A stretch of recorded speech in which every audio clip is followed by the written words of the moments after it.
I mean, everybody's heard the headlines. Certain books are being banned in certain communities around the country. So why do you think this is being fueled? When there's not a lot of in-depth knowledge and you have a minority group, that's rife for people to swoop in and to spread misinformation. We're going to get to all of that in a hot second, but first I want you to know the Ryan Leckey Show is sponsored by the Vanity Lounge in Pittston, PA, northeastern Pennsylvania's premier medical spa. Visit them at vanityloungenepa.com, and when booking your first appointment and service, use code Leckey to save 15%. I'm a huge fan of the owner, Tia. She takes care of this mug all the time, so check them out.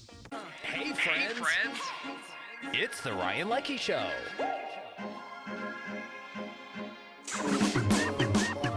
Hey, and welcome back to another episode of the Ryan Leckey Show. I'm super stoked to have today's guest with us on the podcast couch. I've been trying to get you, the one and only Daye Pope, who is a gender justice advocate for a long time, because you don't live in the area where we do this. Yeah, I live in Philly. Yeah, you live in Philly, and I'm like, we have to get you on the couch because I think you have so much to offer. There is so many questions in and around the transgender community, and you are a gender justice advocate who really keeps up on sort of the latest research with everything going on, the advocacy taking place in D.C. First of all, what is a gender justice advocate? How do you explain yourself to people when you're like, here's my elevator pitch? Yeah, definitely. Thank you for featuring this conversation right now on your platform because it's really important. A gender justice advocate is really just a way of saying, I want to fight for a world where your gender, whether you're transgender, whether you're not, whether you're a man, whether you're a woman, whether you're non-binary, you have human rights. You can live your life the way that you choose, freely and without discrimination. And Daye, before we get into sort of all the work underway now, really things happening across the country, this is a really hot button issue. Yeah. It's affecting a lot of people in the political landscape. It has a lot of people divided. A lot of people are confused, which we really hope today to clear up a lot of the confusion. I want to hear your story as Daye Pope, how you got to be who you are today on the couch, but take me through it. Yeah, I think many folks who may be tuning in have been hearing the debates, especially around LGBTQ, that's lesbian, bisexual, transgender, gay, queer youth. And it's kind of becoming a huge issue right now that's controversial, but trans and LGBTQ youth have always existed. And I was one of them back in the mid-2000s who was gender nonconforming. I grew up in rural Iowa, so there wasn't a lot of access to information. We definitely didn't have, TikTok and everything now where people find out a lot of information. And so I was going through the world questioning who I was and trying to figure out why I was feeling different from my peers. And at one point when I was about 9 years old, I remember actually praying every night before bed that I would wake up a girl because I had been assigned male at birth.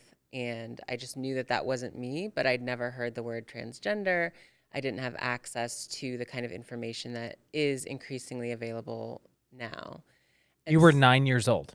I was 9 years old, yeah. And you had these thoughts that you almost felt like, I don't fit in my skin. I don't feel right. Definitely. And because I'd never heard a story or accessed any information that told me what that means or that there were other people like me, I just resorted to, a spiritual, please let me just wake up a girl. This mistake will be cleared up. But as I got a little bit older and went into being a teenager, I started to learn more about the fact that there was such a thing as an LGBTQ community. And I worked with some of my fellow high school students at my small Iowa high school to start our first Gender and Sexuality Alliance, our first GSA. And that was sort of my foray into beginning to advocate, even in just our little high school, for more inclusion, more awareness, and more rights, because that was something that then people had never really talked about or seen. What year is this that you're kind of forming this club in high school? 2005.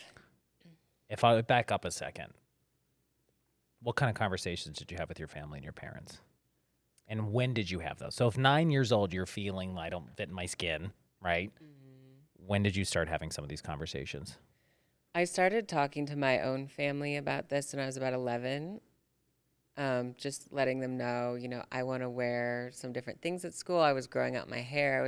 I was in a phase of experimenting because I didn't know what my truth was at that time. I just knew that I didn't feel like I fit in this mold of what a boy was supposed to be. Um, and so they were very accepting. They were worried about me because of bullies and violence and just the threat of that against LGBT young people. But I had a very lucky experience that my family were gave me the space to keep exploring. And by the time that I went to a small state school for college, then I was starting to understand and beginning to transition because I could access more information that, oh, there is such an identity as transgender. There are other people worldwide throughout history that have experienced the same thing that I'm experiencing. But I didn't have access really to that information until I was in college. How tough was it though in high school after you really started having these conversations with your parents, started expressing yourself in a different way? Was the bullying ever too much? Were you bullied? It was not easy, I would say. It makes me very sad to see that bullying and harassment in schools is still very rampant and is even being ramped up in many places right now because I dealt with a lot of bullying, a lot of harassment in high school and middle school. And I hoped that by now we would be a little bit further along. And in some places we are. But it was definitely challenging because people were not used to seeing someone who wasn't fitting into their kind of gender expression that they expected. So essentially in college, you find your tribe. Yes, definitely. What was that like and how did that help you start to make this transition and to do more research and say, I'm going to go through with this and become the person who I feel like inside? I I like the quote, you can't be what you can't see. So if you can't see yourself reflected in media, if you can't meet other people that are like you, then you don't have possibility models. You're not sure how to move through the world. So meeting people who were transitioned, who were transitioning, just made me feel a lot less alone, made me feel like, yes, this is a real thing that people do. Because being in a really small town, my feeling was, oh, people maybe in a big city somewhere do that, but that's not for me. That's not possible for me. But meeting other people in Iowa who are going through that same uh, identity moment and transitioning really helped me just say, yeah, it's time to live the way that I'm feeling. And I think there's a lot of confusion and not enough clarity on what that process looks like.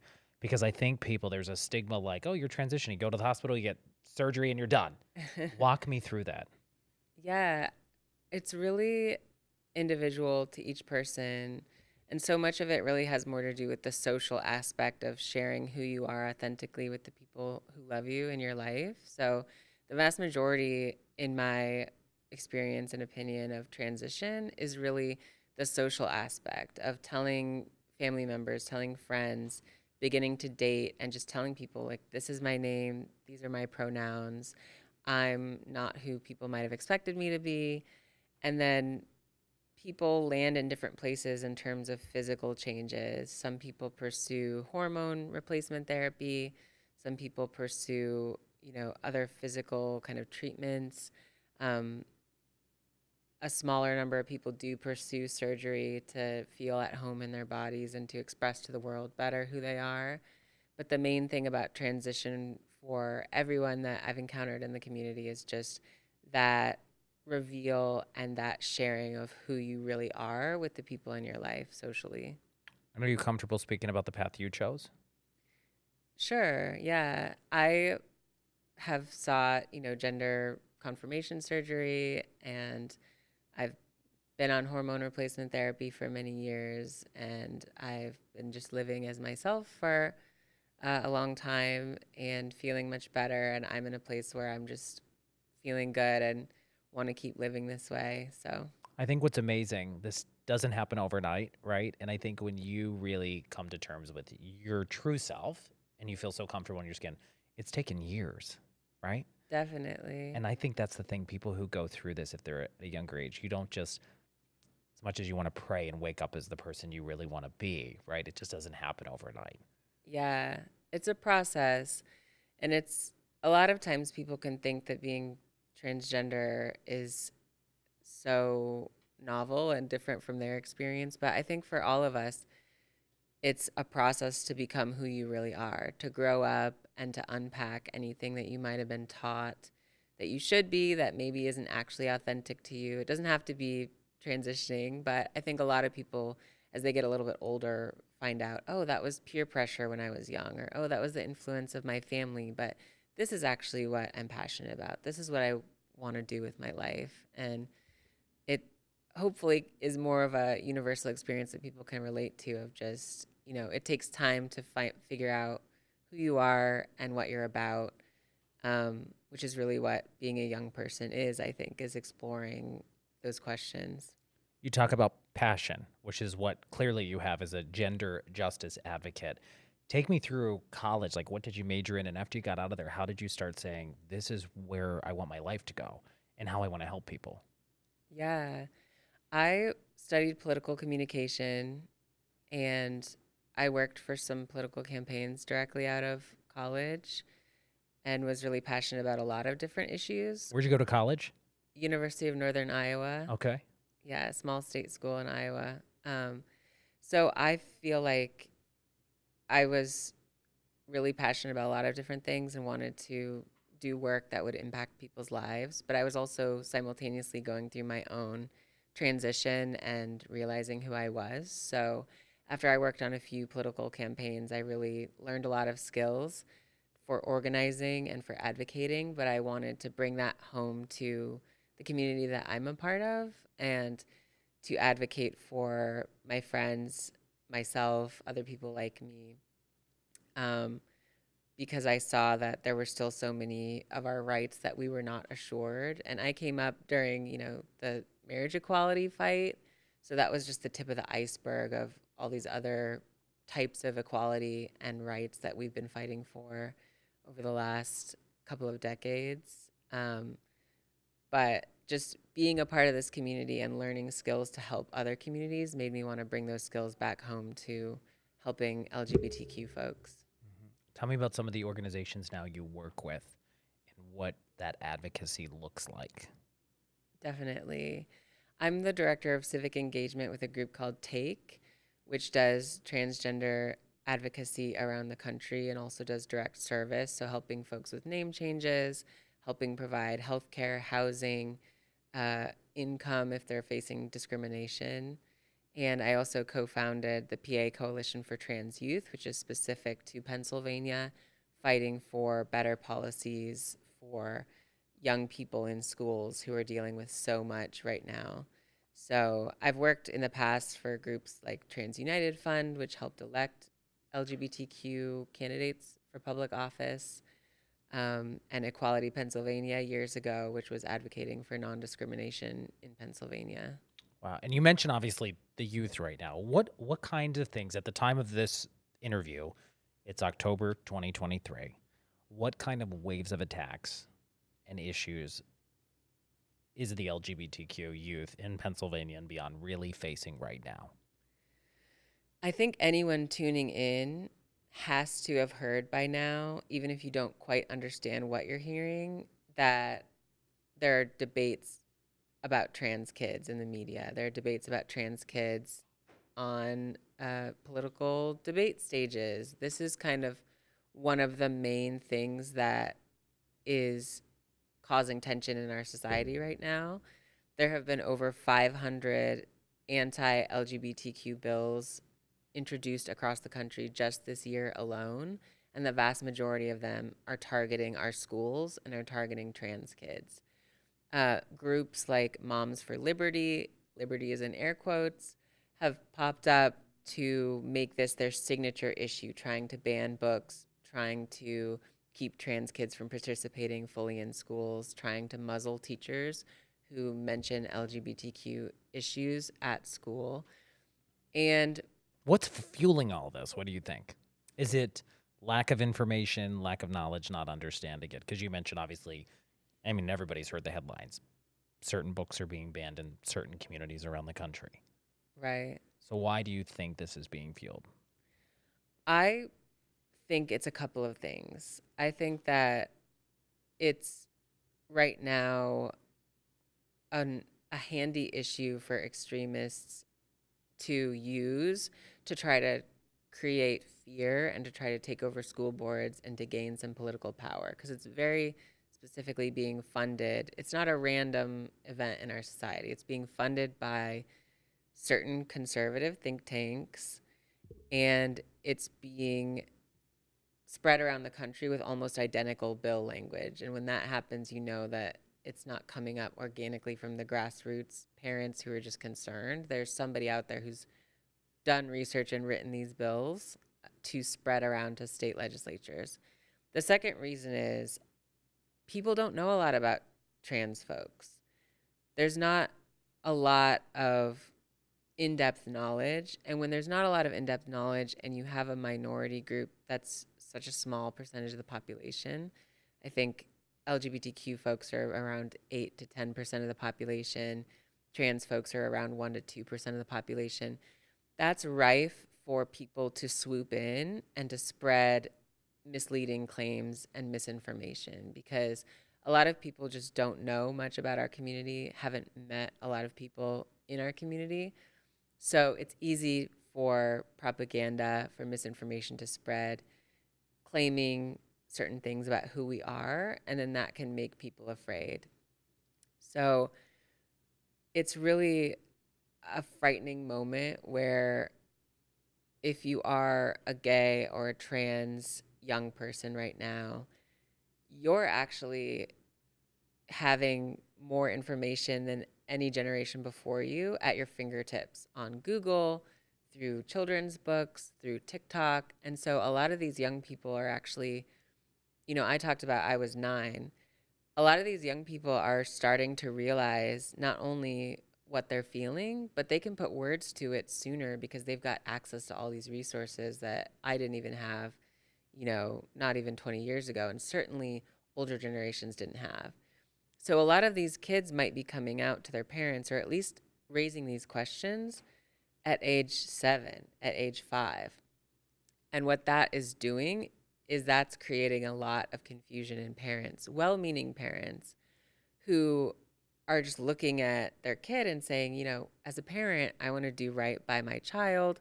This is the most important thing to me, to protect my kid and to steer them in the right direction in life. But I don't know anything about this. And they're coming to me and saying, I think I feel this way, or I'm starting to have these questions and these thoughts. And when those parents feel vulnerable and don't know what to do, then these extremist groups that swoop in with misinformation can really do a lot of damage, because what they swoop in with is the types of claims like, oh, this is a phase. Teachers are just indoctrinating your kids with these books and with this information, and that's why they're coming to you and they're saying that they think they're transgender. That's not true. And they're convincing a lot of parents to turn their backs on their kids who are questioning and struggling with these issues, when what they really need is support. And speaking of support, I know a lot of supportive parents, right? And there's also a lot of buzz across multiple news outlets, right? The far left, the far right, about, like at what point do you have these conversations with your kids? And some families, right, might say, I'm going to let my child decide who they are and pick their identity. Like, what's your thoughts on that? As somebody who has transitioned and you identify as transgender, like, is there a certain age that you're like, hey, maybe this is too young, or maybe how do you navigate that? Because you've been there, and I'm Right. sure you get that. Parents who are well-intentioned, right? Have you seen something gone too far where you're like, hey, maybe let little Jimmy get to age 5 or 6? Because sometimes people are like, oh my God, it's too young, right? What's your thoughts Yeah. on that? Especially when parents are like, I'll let my child pick their identity, like, and how they feel. Like, how do you address that when you're doing some of these, I want to say, events and educational components to all this advocacy? Yeah, that's such an important question. Rather than choosing an arbitrary age, I think it's important that folks know that with all of these swirling claims and all of these different debates that are raging, we actually have decades of research that have been published in well-founded journals like the Journal of Pediatrics that tell us two really important things. One is that 94% of youth that identify as transgender, when you check in with them 5 years later, still identify as transgender. So it is not true that identifying as transgender is a fad or is a phase. The vast majority of children who start to identify as transgender will continue to be identifying that way years into the future. The second thing that we know from studies that child development researchers have published the data on in pediatrics and other journals is that the single biggest factor in a transgender child's mental health and wellness is whether or not people around them support them. If they have the support of guardians, parents, certainly teachers and peers, they have equal risk of mental illness and mental health issues as the general population of kids. If they don't have that support, their rates of self-harm, suicide, depression, anxiety skyrockets. So what that tells me, what that tells us, is that the most important thing is to support your child through their process. That doesn't mean you have to swoop in and make those decisions for them or encourage them in any direction. But the best thing that you can do if you're a parent, if you're a guardian who's listening to this and who is facing this with your own children, is to just make sure they know that they're unconditionally loved and supported, and help them continue to access resources, especially child therapists, gender therapists, to keep exploring this. Because I think this is one of the things that extremists have been trying to confuse people about. No child comes out to their parent and the next day is socially transitioned, accessing, any kind of physical treatments. What happens is that many times, unfortunately, their parents don't support them, and so nothing happens. They aren't able to continue coming out. But even when they have parental support, they usually enter years of therapy to start to unpack, okay, you're saying this at 6, let's make sure you have the kind of psychological support you need. Maybe we revisit when you're 8, and if this is still consistent with how you're feeling, then we can, have you come out at school. We can take some other steps.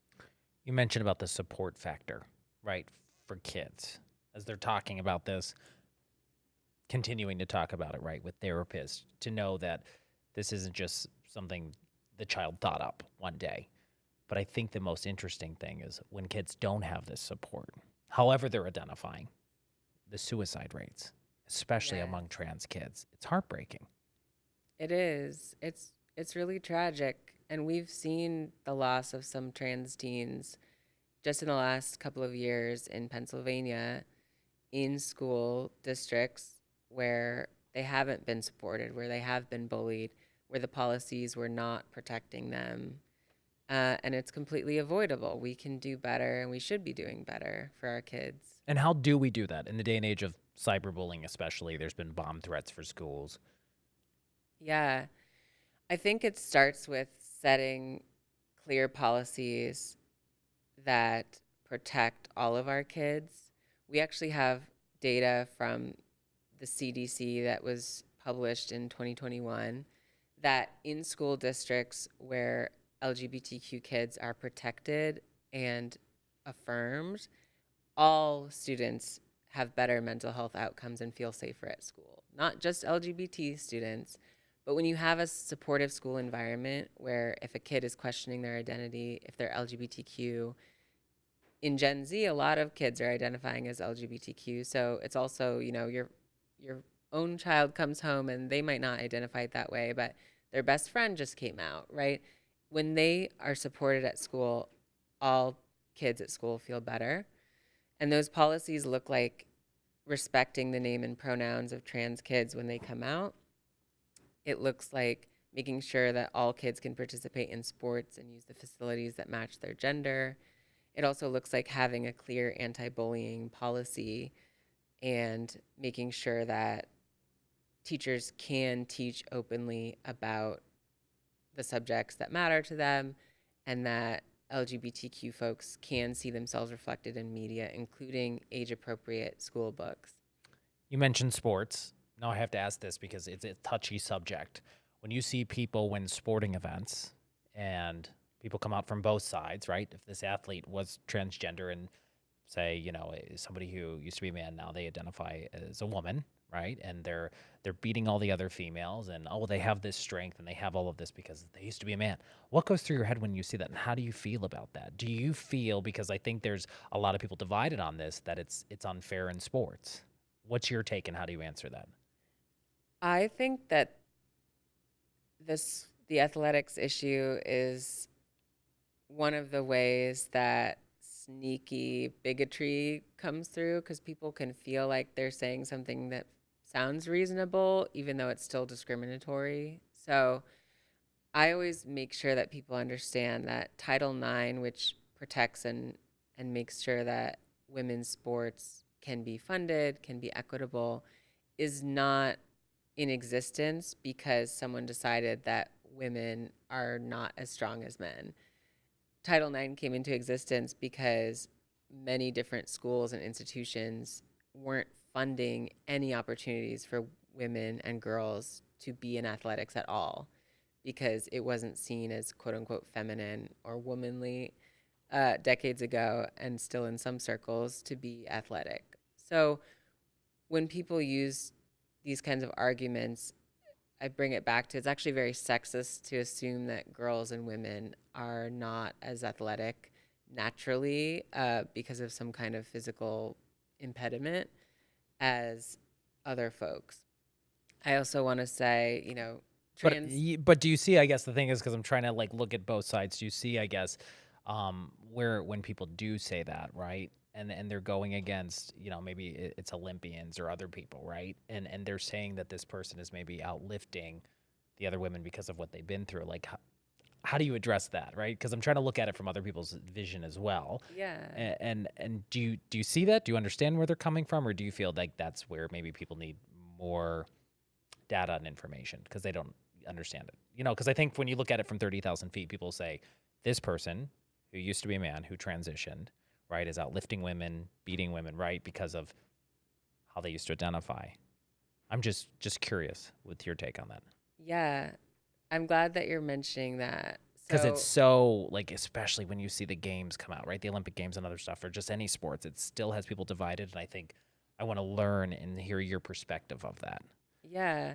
Well, I think, first of all, transgender people, as we talk about it, didn't used to be something else and became something new. Okay. It's more like revealing something that was already there. Right, got it. Um, I also think when we have these conversations, it is useful to separate youth athletics, which are primarily about team building and physical fitness, not so much about, who wins the race in fourth grade track, right?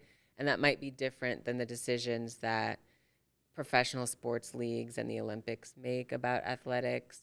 There are already a lot of different regulations on professional athletics and Olympic sports that have become really an interesting space of debate, even when you don't have transgender athletes, because they're making calls about folks like Caster Semenya, who is a woman. She's not transgender, but she naturally has higher levels of testosterone than is average. And she's actually been banned from participating. And so this is a challenging issue, but I think our whole society is asking the question, where do you actually draw that line? Because there isn't the existence of a really clear delineation, actually, of here's where all people who are assigned male at birth fall, and here's how all people who are assigned female at birth fall.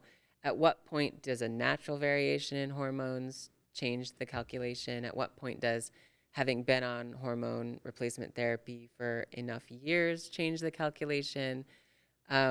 I think for professional and Olympic sports, that's going to continue to be a debate that people have, and it's worth having, but it's much bigger than the trans issue.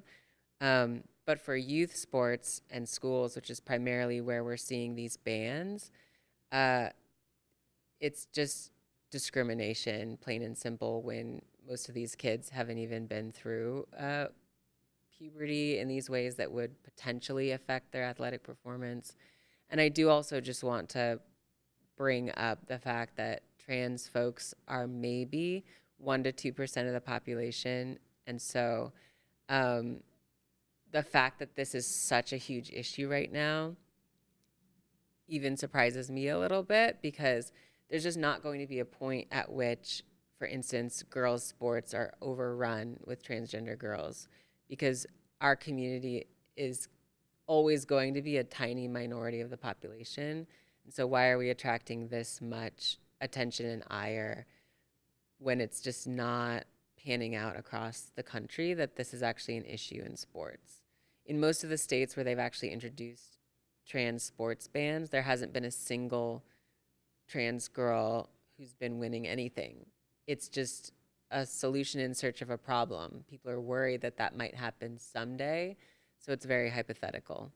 And I think because I have a lot of other stuff I want to get to you with, it's an ongoing conversation with a lot of people, and I think it still has a lot of convos and years to come, I should say. Just to say, like you said, there's so much to it. I want to talk about coming back to your PA Coalition for the Trans Youth Campaign. Talk about the Safe and Equal Schools initiative that's underway, and then we talk about bills as well that are always like, anti-LGBTQ plus bills. I want to talk about some of the bills that you've worked on, slated to help people who are trans and just in the LGBTQ community. But we'll start with first the Safe and Equal School initiative. Yeah, so Pennsylvania, true to our reputation as a purple state, we have a divided state government. So unlike many of the other states around the country, we haven't passed statewide either way policies on trans kids and LGBTQ youth in schools. But what's been happening in the meantime, since we have a vacuum of that leadership at the state level, is that many school boards around the state, including Perkiomen, Penridge, Central Bucks, and Hempfield, have been introducing their own anti-trans policies and book banning policies in their school districts. And so in response to that, the PA Coalition for Trans Youth, which I helped found, has really been working with legislators, parents, young people, advocates, community members across the Commonwealth to draft a slate of bills that just nips these issues in the bud, so to speak, so that we don't have to keep debating them for the next 5 years at the school board level, but that we could actually provide guidance statewide that just says, here's the best practices, here are the policies that make our schools safe. Yeah, what are the key provisions you're putting in those or trying to get passed? There's a slate of bills, and they would do a few things. Representative Friel's bill makes it so that there's an independent commission that looks into book challenges, so that a parent can't just challenge a book and have it removed from the library for including a diverse family, but it actually has to be going through a process that makes sure, there actually is something age inappropriate in this. Representative Gent's bill that we've been working with would be a non-discrimination bill for schools, so that makes sure that no one of any identity, including sexual orientation and gender identity, can be discriminated in schools. It's basically the school version of the PA Fairness Act, which they're trying to pass for non-discrimination for adults across the Commonwealth. Representative Takak's bill that we've been working with him on would set a standard policy for how to handle bullying in schools that target trans and LGBTQ kids, and would set up a standard policy that makes sure teachers, principals, school staff are treating transgender kids with respect, using their name and pronouns. Representative Hohenstein's bill would make sure that teachers are not muzzled. They can talk about when it's pertinent to their classroom. This famous writer wrote about queer themes in his literature, and that won't be blocked from being talked about, like in some places like Florida with their Don't Say Gay bill.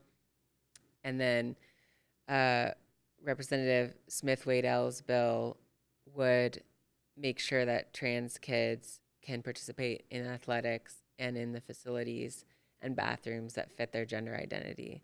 And so all of this is really based on all of the different research that I've been talking about, that in schools that have these types of policies, not just LGBTQ kids, but all kids feel safer and have better mental health outcomes, that in places where they pass this, our kids will have less self-harm, less suicide, and that is based on all these other sources that say, this isn't a phase.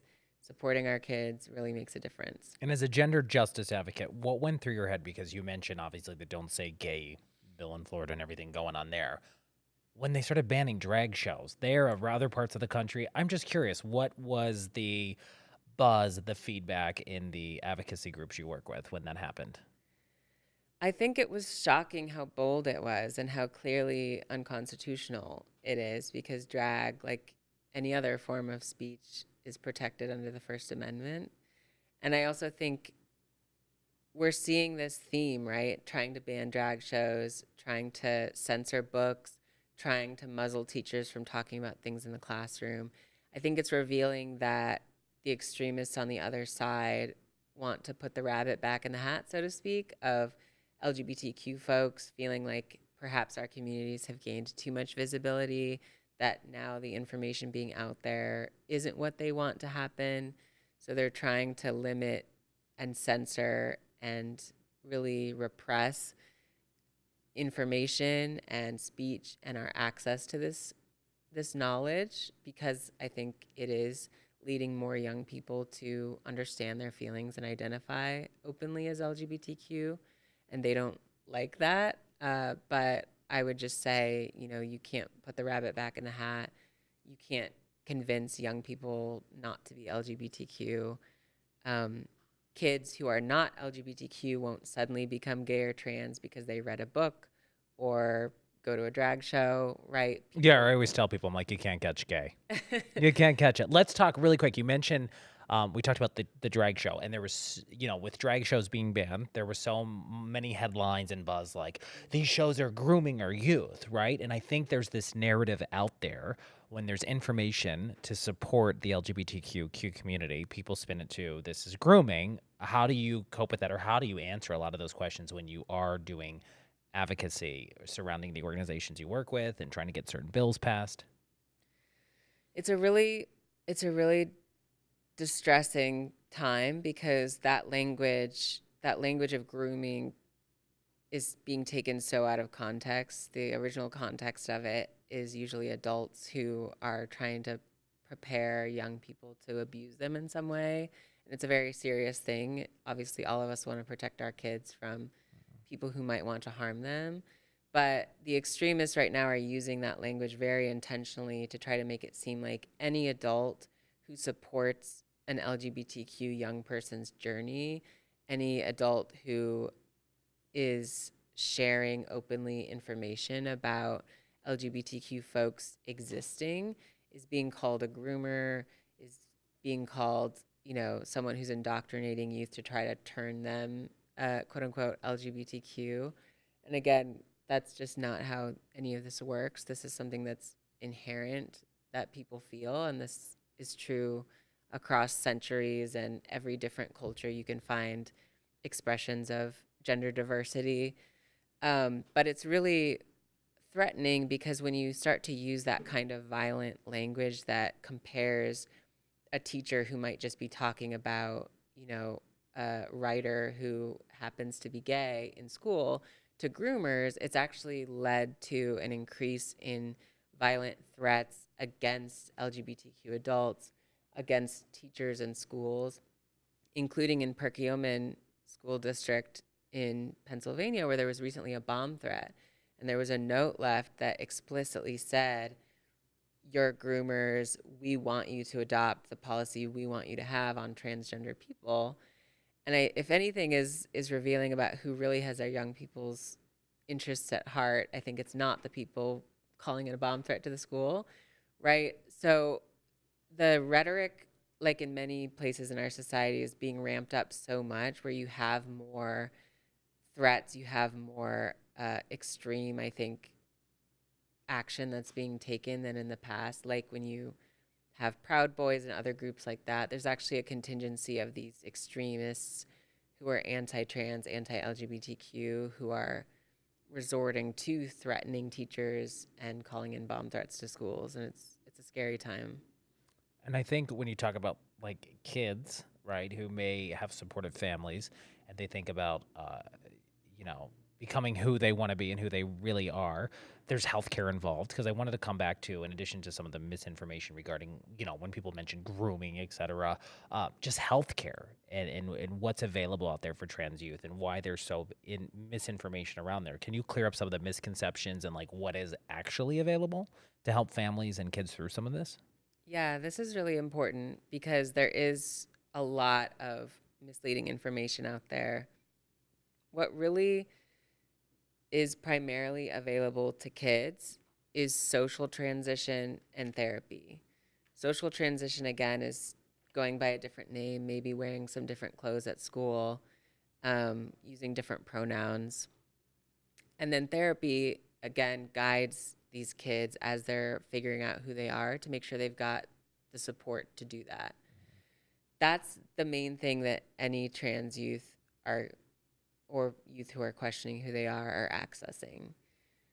A small number of trans youth, when they get to a little bit older, 10, 11, 12, 13, if they've been consistently identifying as transgender for several years, they could go on puberty blockers, which doesn't physically change their body long term at all.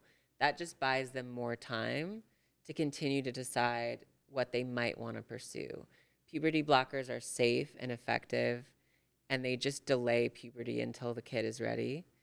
And we already use puberty blockers for what's called precocious puberty in kids who are not trans, if especially young girls are starting to go through puberty at really early ages, like 5 or 6, that families feel like is too early and won't help their development. So we already know that this is safe. And then when kids get to an age of consent, usually 16 and up, they can choose to pursue, with the support of their guardians, hormone replacement therapy, or to go off puberty blockers and continue on with their regularly scheduled programming, so to speak, puberty.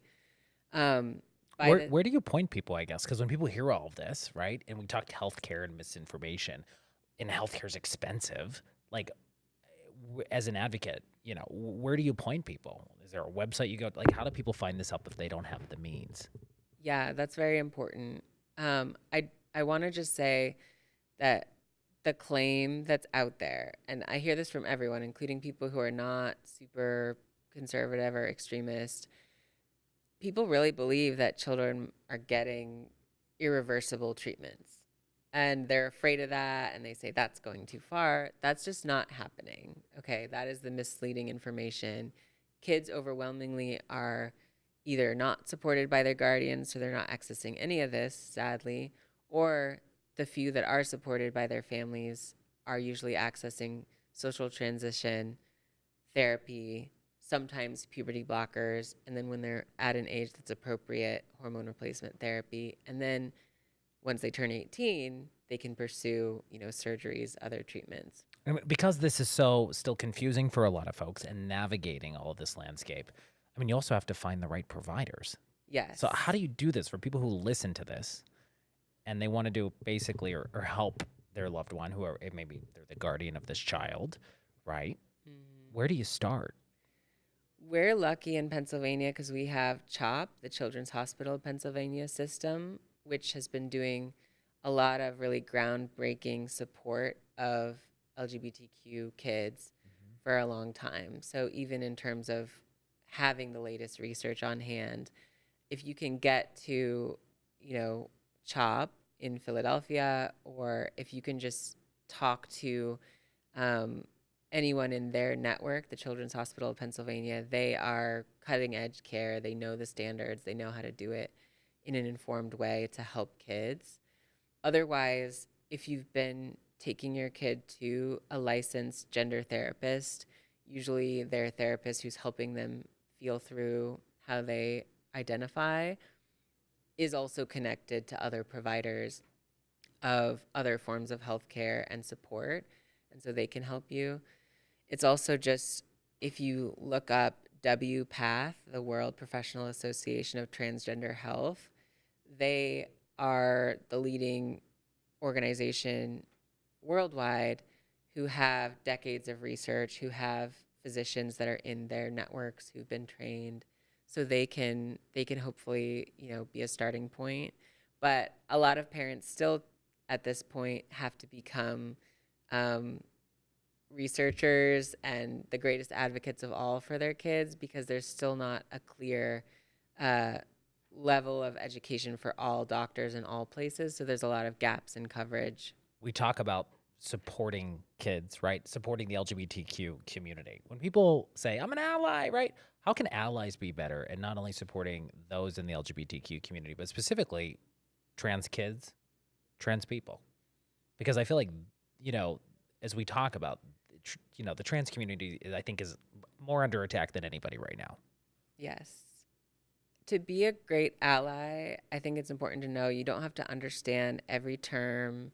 You don't have to be an expert. You don't have to say everything correctly, because people get very anxious about that. To be a good ally is to tell your school board representatives and to tell your legislators that you want them to support these policies for our kids.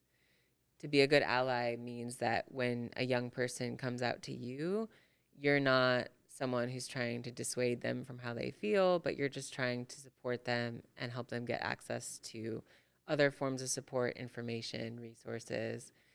Paying attention to who you vote for. There very much are debates between candidates, including at the presidential level, around how to deal with these issues. There are lots of school boards that are in contention right now around how schools across the country, and certainly in Pennsylvania, are going to handle these issues. So definitely tell your PA State House member that you want them to support the Safe and Equal Schools bills that we talked about. Put it out there on social media, on whatever public platform you have, that you're a safe person, that you're an ally. It really does make a difference to these young people if they see people in their lives, especially right now when they're getting so much hate. If they see people in their lives that say, I stand with you, I support you. You know, it's amazing, and I agree with you that a lot of, when kids come out, however they identify, right? Sometimes there's, I don't want to say hate, but there's a lot of questions and confusion, whether it's from parents or people who know the child, right? But I think what's amazing in this day and age, people who are coming out among their peers, whether they come out in high school, among college, do you feel like the peers are more supportive now than they've ever been? I feel like if I would have came out back in, early 2000, people would have been like, oh, right? Like, they'd probably be like, oh, well, I thought so, but not as much support, right? Yeah. And there's people who I work with, who interact with us on our team, who might be fresh out of college, and they're working with us on video productions, and people and be like, oh, okay, cool. Yeah, where do you want to go for coffee? Like, do you feel like peers are being more, there's still bullying, don't get me wrong, cyberbullying, bullying in person, all that other stuff. But do you feel like the generation growing up now, if they're telling each other, like, I'm gay, I think I'm trans, they're, I don't want to say more accepting, or more like, yeah, all right, well, where do you want to go to lunch, right? Like, they're more, Yes, not as hateful. definitely. The generations coming up, this is not as big of an issue for.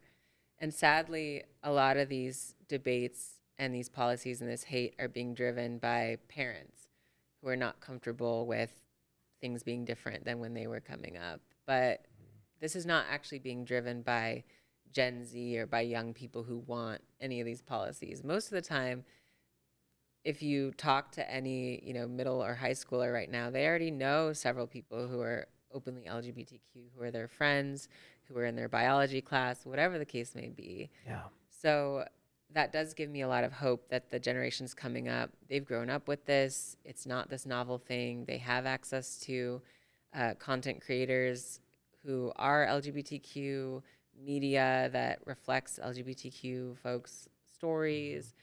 For them, this is not a big deal as much as it is for some of these parents. Like, it's crazy because I think of my nieces who are like 13, 16, and like, they go to school with people who either may identify differently than them. And it's just like, yeah, all right. And they love it because they have two gay uncles, right? But I really have to say the generation growing up now, like kudos to them, how they support each other. Obviously, there's still some hate out there, but I think compared if you and I would have came out in middle school, high school, right? It's Yes. a lot different these days. Before I go into a little bit more just personal stuff, anything else you want people to know about the advocacy programs that are out there, the help that's out there, or how people can be better and be an ally and not just performance allyship? Yeah. Because a lot of people, especially during Gay Pride Month, and everybody's like, I'm an ally, and everybody's rainbow washing and stuff. Right. How can just people be better, or what else do you want people to know about the help that's available and how we can be better to kind of love one another? Yeah. I think it's important for anyone who's tuning in who's not deep in these issues and feels like they understand all of this stuff. It's okay. The biggest thing that you can do, again, for a young person or for anyone in your life really is to let them know, I love you unconditionally. I support you as you go through this process. You hopefully over time can learn more, but you don't have to understand everything. You just have to love the people in your life and let them know, I'm going to be here with you on this journey. And we know we have, anecdotally, it just makes sense, but we also know from studies that that's the biggest thing you can do for anyone in your life that will make them more likely to stick around, to live a long, healthy, happy life, is to just know that they're supported. So I think fundamentally there's a lot of confusion, there's a lot of misinformation. There are a lot of people who feel anxiety about this and how the world is changing from maybe how it was when they grew up. That's okay. That doesn't make you a bad person.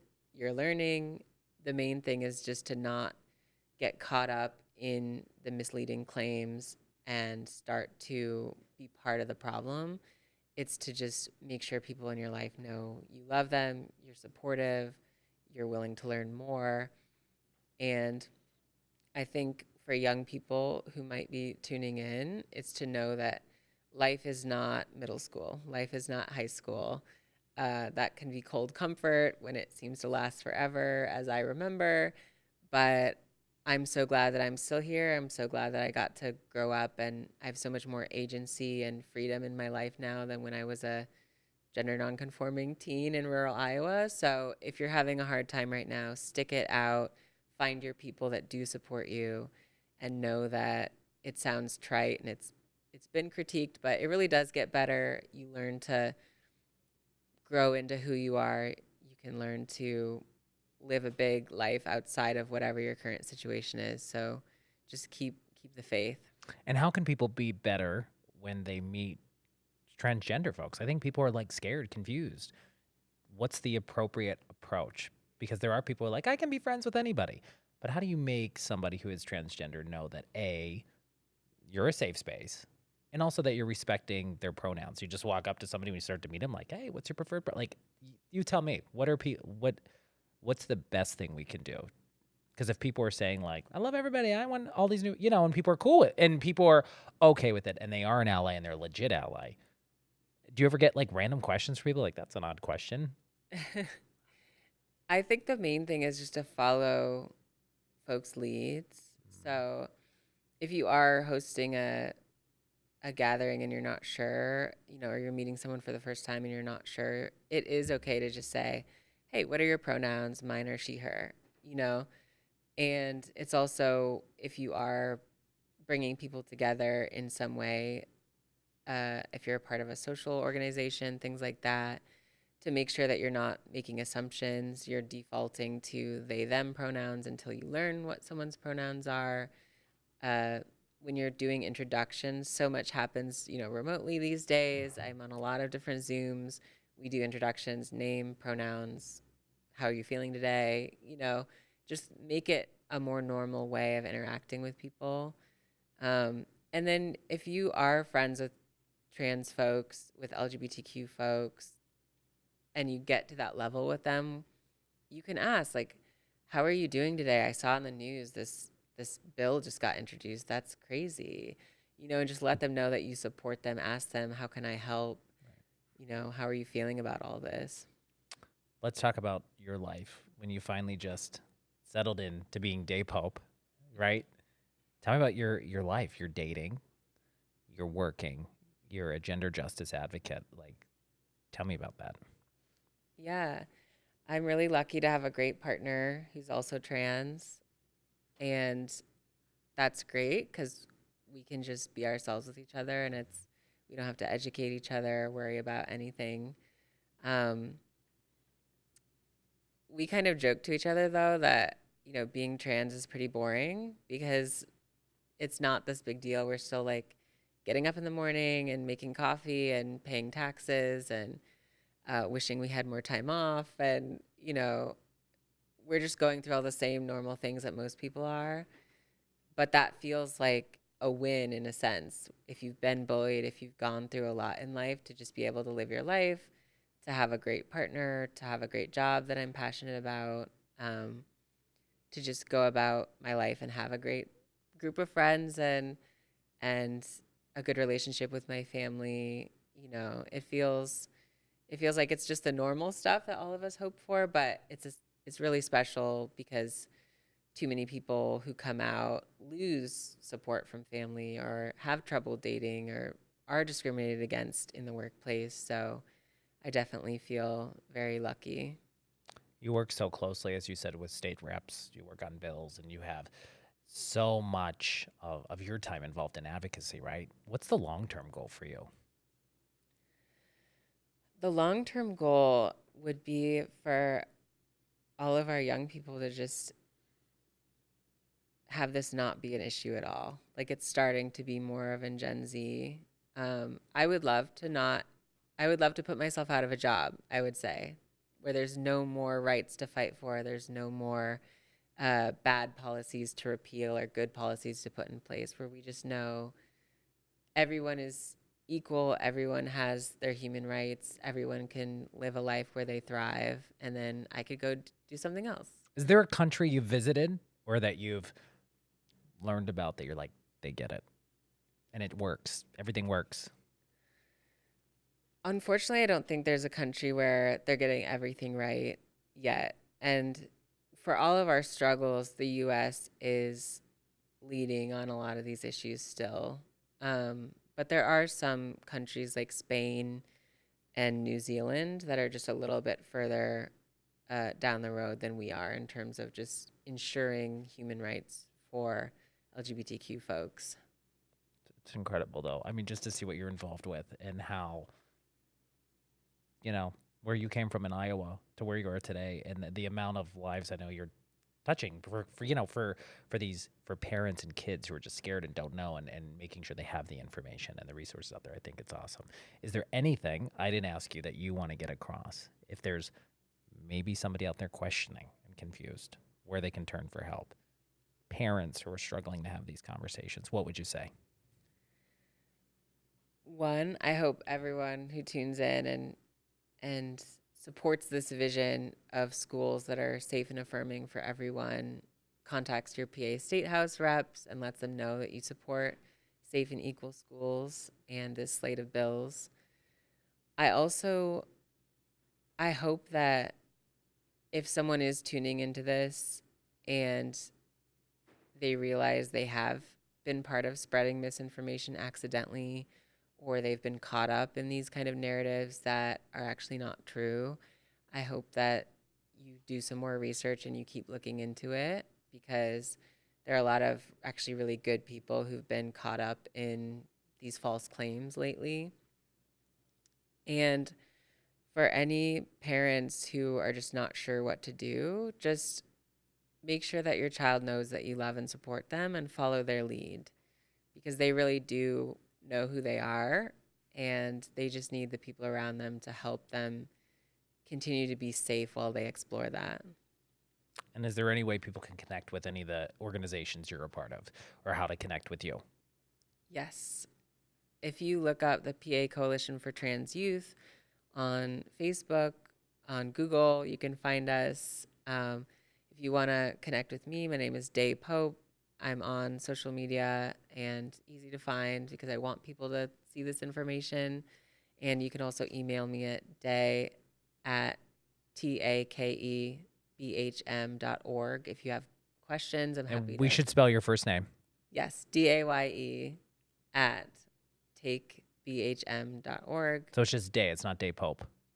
Correct. Just making sure I got the email right. Give the email one more time. DAYE at takebhm.org. And I'm honestly happy to talk to anyone who hears this and is questioning, is unsure, wants more information. I'm happy to talk to them. Yeah, this was so informative. And thank you just for letting us ask any types of questions, because I know a lot of people had different types of questions. I did too, and I mean, this was eye-opening for me as well. Anything else before I wrap this up? This was great. No, just thank you for highlighting this on your channel. I think it's a really important conversation that needs to be had right now. Well, I appreciate you for being here. And I'm finally glad we connected. Yeah, Good stuff. finally. All right, Daye Pope, a gender justice advocate. Learned a lot from you. I'm so glad you were able to join us and appreciated your time. And I also appreciated your time. Thanks for being a part of this episode of The Ryan Leckey Show. I'll see you next time.